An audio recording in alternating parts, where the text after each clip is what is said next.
정신없는 상황 속에서도 예수님께서 오는 어린 아이들을 사랑으로 맞아주시고 또 축복해주고 계십니다. 그런데 본문은 단순히 어린이에 대한 예수님의 사랑을 넘어서 하나님 나라의 본질과 참된 신앙 자세를 우리에게 교훈하고 있습니다. 13절을 보면 사람들이 예수께서 만져주심을 바라고 어린 아이들을 데리고 왔다고 했습니다. 당시 유대 사회에서는 큰 위인이나 또 훌륭한 랍비 선생님에게 어린 아이를 데리고 가서 축복받는 그런 풍습이 있었습니다. 그렇게 부모가 자녀를 데리고 가서 축복받게 하는 것은 자기 자녀들이 훌륭하게 되기를 바라는 소망이 있기 때문입니다. 그 당시 예수님은 많은 사람들에게 랍비란 호칭을 들었죠. 선생님이라고 하는 뜻인데 그런 호칭을 들으면서 존경을 받으셨고 또 예수님은 가는 곳마다 놀라운 하나님 나라의 일들을 행하셨기 때문에 많은 부모들이 어린 자녀를 예수님께 데려가 축복받기를 원했습니다. 여기서 등장하는 어린 아이들은 보통 유아기부터 유년기 아이들을 뜻하고요. 또 이 같은 사건을 기록하고 있는 누가복음 18장에 보면 어린 아기로까지 이렇게 묘사되고 있습니다. 어쨌거나 예수님의 이 축복 기도를 받기 위해서 부모들이 어린 아기, 갓난아기부터 유아, 유년기 아이들까지 데리고 왔는데 그 광경을 보고 제자들이 어떻게 했다는 거예요? 꾸짖었다는 것입니다. 제자들이 아이들을 꾸짖은 것은 아마 자신들의 선생인 예수님이 어린 아이를 축복해 주는 그 일 말고도 해야 할 중요한 일들이 많이 있었기 때문에 예수님이 사소한 일에 방해받지 않도록 하기 위한 제자들의 배려의 행동일 수 있습니다. 그리고 한편으로는 당시 유대 사회에서 여자와 어린 아이들은 굉장히 무시하는 경향이 있었는데 그 아이들을 무시하는 경향 때문으로도 볼 수 있습니다. 우리가 복음서에서 오병이어의 사건에서도 알 수 있듯이 여자와 아이들은 사람의 숫자에서 빼버립니다. 그리고 그 당시 여자들은요, 이 법정의 증인으로 서지도 못했습니다.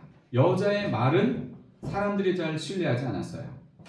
우리나라도 옛날부터 여자와 어린이를 무시하는 경향이 강했습니다. 특히 어린이를 어린 놈, 아새끼, 뭐 애새끼라고도 하죠. 이런 호칭을 부르면서 어린이를 학대하고 또 독립적인 인격체로 존중하지 못했습니다. 그래서 여러분이 잘 아시는 소파 방정환 선생은 어린이를 무시하는 사회에 분개하면서 어린이라는 단어도 만들고요. 어린이날이라고 하는 것도 제정을 했습니다. 그리고 사람들을 만날 때마다 어린이를 내려다보지 말고 쳐다보아 주십시오 라고 호소하며 다녔습니다. 생각해보면 우리도 자라면서 어린이를 무시하는 말을 많이 들었습니다. 약장수가 와서 약선전을 해도 애들은 가라, 애들은 가, 이런 얘기를 했죠. 또 어른이 어린 아이를 보면서 혼낼 때 어떤 말을 많이 했습니까? 머리에 피도 안 마른 것이, 이렇게만 무시를 했어요. 어른들의 대화 중에 어린이가 궁금한 걸 물어보면 야, 넌 그딴 거 몰라도 돼. 어른들 말씀하는데 왜 자꾸 끼어들어? 라는 무시의 말도 들었습니다.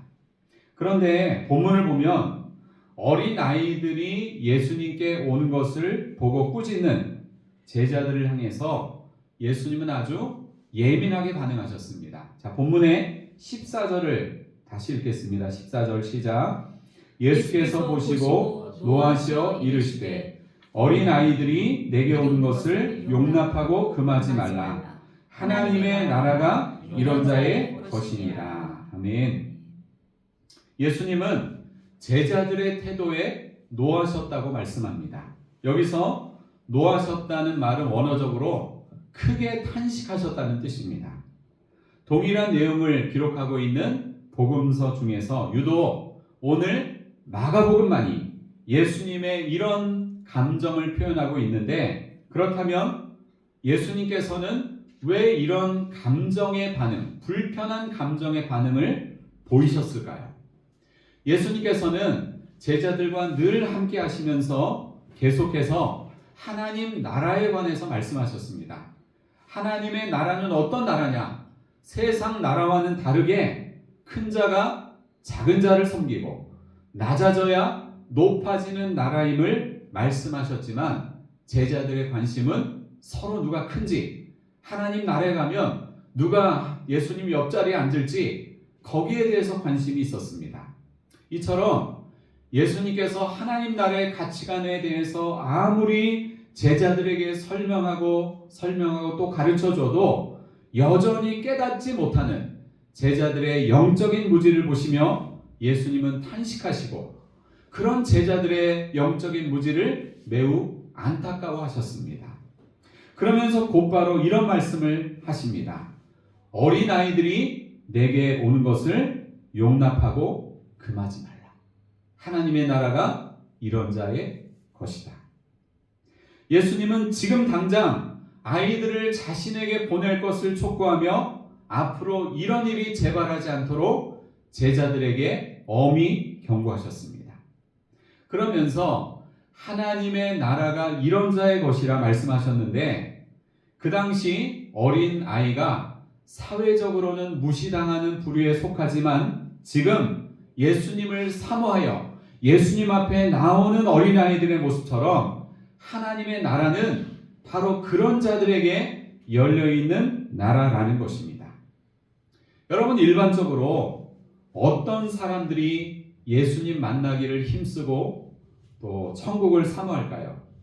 이 말이 꼭 맞는 건 아니지만 대체적으로 그렇다는 걸 말씀드리고자 합니다. 사회적인 지위와 명성이 있고 많은 재산을 가진 사람은 하나님을 잘 찾지 않습니다. 왜냐하면 자신에게 부족함이 없다고 생각하기 때문입니다. 하지만 병들고 가난하고 내세울 것이 없고 죄와 어떤 고난의 악순환 속에 살아가는 사람은 절박하게 하나님을 찾을 가능성이 많습니다. 왜냐하면 자신에게 부족함이 많다고 생각하기 때문입니다. 그런데 모든 좋은 조건을 다 갖추었으면서도 하나님을 뜨겁게 사랑하는 사람이 있는가 하면, 모든 악조건을 다 가지고 있으면서도 하나님을 향해서는 강팍하고 또 마음이 꽉 막힌 사람도 있습니다. 사랑하는 여러분, 오늘 하나님 앞에 서 있는 여러분의 마음 자세는 어떻습니까? 주일이 되었으니까, 예배는 드려야 하니까, 나는 크리스찬이니까 이런 습관을 따라서 이 자리에 오셨습니까? 아니면 예수님께서 만져주심을 바라고 주님께 나아갔던 부모들과 어린 아이들의 그런 심정으로 이곳에 오셨습니까? 예수님, 저는 예수님이 없으면 잠시도 살 수가 없어요. 예수님, 저를 축복해 주세요. 고달픈 인생길에서 천국 소망 붙들고 살기를 원합니다. 주님, 제 마음을 좀 붙잡아 주세요.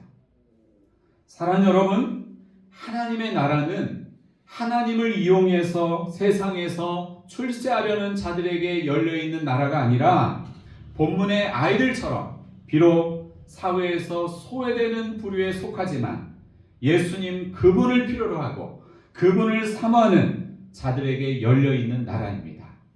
여러분이 바로 그런 하나님 나라의 주인공들이 되시기를 축복합니다. 하나님의 나라가 이런 자의 것이라 하신 예수님은 15절에서 이런 말씀을 하십니다. 우리 15절도 같이 읽겠습니다. 내가 진실로 너에게 이르노니 누구든지 하나님의 나라를 어린아이와 같이 받들지 않는 자는 결단코 그곳에 들어가지 못하리라 하시고. 아멘. 여기서 받들지 않는 자라는 이 말은요, 받아들이지 않는 자를 말합니다. 그러니까 하나님의 나라를 어린아이와 같이 받아들이지 않는 자는 결단코 그곳에 들어가지 못한다는 것입니다. 오늘 예수님이 하신 이 말씀을 통해서 마지막으로 하나님 나라에 합당한 어린아이의 특성 두 가지를 생각해보고 말씀을 마치겠습니다. 먼저 어린아이는 의존성이 강합니다. 의존성. 자녀가 갓난아기이거나 어릴수록 엄마의 껌딱지가 됩니다. 예민한 아기는요, 엄마 품에서 아주 깊은 잠에 빠져서 잘 자다가도 바닥에만 내려놓으면 금방 잠이 깨어나는, 그리고 울어버리는 그런 아기도 있습니다. 갓난아기는요, 숨 쉬는 것 외에는 자기 스스로 할 수 있는 것이 거의 없습니다. 그래서 갓난아기는 24시간 부모의 도움이 없이는 살 수 없습니다. 그런데 갓난아기뿐만 아니라 죄성을 가지고 있는 우리 모든 인간도 그렇습니다. 자기 혼자 무엇이든 할 수 있을 것 같지만 사실 우리는 하나님을 의지하지 않고는 잠시라도 살 수 없는 존재입니다. 여러분이 잘 아시는 누가복음 15장에 보면 탕자의 비유가 나오는데, 둘째 아들은 혼자 알아서 살겠다고 독립선언을 합니다. 그래서 아버지로부터 미리 받을 유산을 땡겨 받아서 먼 나라에 가서 살게 됩니다. 그런데 이 아들은 허랑방탕하여 재산을 다 낭비했고 결국에는 알거지가 되어서 돼지를 치며 겨우 목숨을 연명하는 비참한 신세가 됩니다.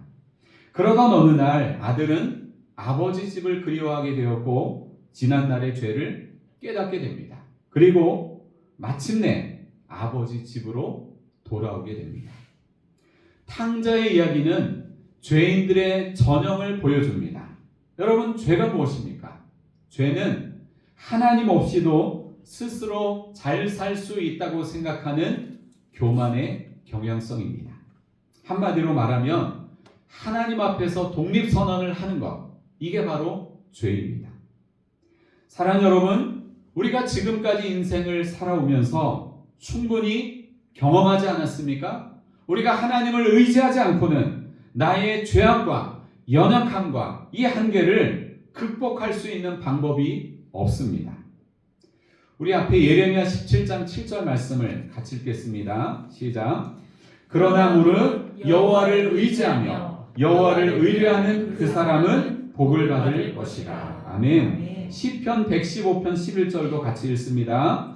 여호와를 경외하는 자들아, 너희는 여호와를 의지하여라. 그는 너희의 도움이시오 너희의 방패시로다. 아멘. 할렐루야. 어린아이가 24시간 부모의 도움에 의존하듯이 항상 여호와를 의지하며 사는 여러분이 되시기를 축복합니다. 아멘. 이것이 복 있는 자의 모습입니다. 두 번째로요, 어린아이는 수용성이 강합니다. 수용성이 뭐죠, 여러분? 잘 받아들이는 능력을 말합니다. 어떤 말을 하면 잘 받아들여요. 무슨 이야기를 하면 그냥 계산하지 않고 의심하지 않고 가감없이 잘 받아들이는 자세와 능력, 이게 바로 수용성입니다. 아까 15절 말씀에서 예수님은 하나님의 나라를 어린아이와 같이 받아들이지 않는 자는 그곳에 들어갈 수 없다고 하셨습니다. 그만큼 어린아이는 하나님의 나라와 복음을 잘 받아들이는 그런 수용성이 강하다는 것입니다. 어린아이의 생각은 단순하고요, 복잡하지 않습니다. 그래서 복음을 전해도 그대로 잘 받아들입니다. 그래서 나이가 어릴수록 예수님을 믿기가 쉽고요, 나이 들어갈수록 예수님을 믿기가 어렵습니다. 어린이 전도협회의 통계에 따르면 현대 그리스도인의 85%가 4세에서 14세 사이에 예수님을 영접했다고 합니다. 그리고 어떤 통계에 의하면 크리스찬 20명 중에서 19명이 25세 이전에 복음을 듣고 크리스찬이 되었다고 합니다. 그러니까 비교적 어릴 때 예수님을 영접하지 않으면 일반적으로는 나이 들어가면서 예수님을 믿기가 쉽지 않다는 사실입니다. 왜 그렇습니까? 나이 들수록 생각이 복잡해지는 거예요. 나이 들수록 계산이 많고요, 의심이 많아지는 겁니다. 나이 들수록 자기 자신만의 세계관에 갇혀서 다른 것을 생각하지 못하는 거예요. 그리고 나이가 들수록 자기 고집이 점점 세지는 겁니다. 그래서 이 복음의 말씀을 잘 받아들이지 못하고 예수님을 잘 영접하지 못하는 것입니다. 그래서 사람이 나이 들어가면 인간적으로도 꼰대가 되지만 영적으로도 꼰대가 되는 것 같습니다. 참으로 안타까운 일입니다. 사랑하는 여러분, 누가 하나님 나라에 들어갈 수가 있습니까? 어린아이처럼. 비록 세상에서는 무시당하는 약자지만 누구보다도 주님을 사모하는 자, 주님을 바라보는 자, 하나님 나라를 꿈꾸는 자, 그런 자가 하나님 나라에 들어갈 수 있습니다. 자신의 죄인됨을 깨닫고 예수님 없이는 잠시라도 살 수 없음을 고백하며 주님을 의지하는 사람, 하나님 나라와 그 복음을 가감없이 그대로 받아들이는 사람, 하나님 나라는 이렇게 주님을 향한 의존성과 복음에 대한 수용성을 가진 자의 것입니다. 사랑하는 여러분, 우리가 나이를 먹으면 세상에서는 어른이지만 하나님 앞에서는 계속해서 어린아이와 같은 의존성과 수용성을 유지해야 합니다. 그래서 세상에서는 우리가 비록 큰 자가 되지는 못할지라도 하나님 나라에서는 큰 자로 높임받는 천국의 어린아이로 살아가시기를 예수님의 이름으로 축원합니다. 아멘. 기도하시겠습니다.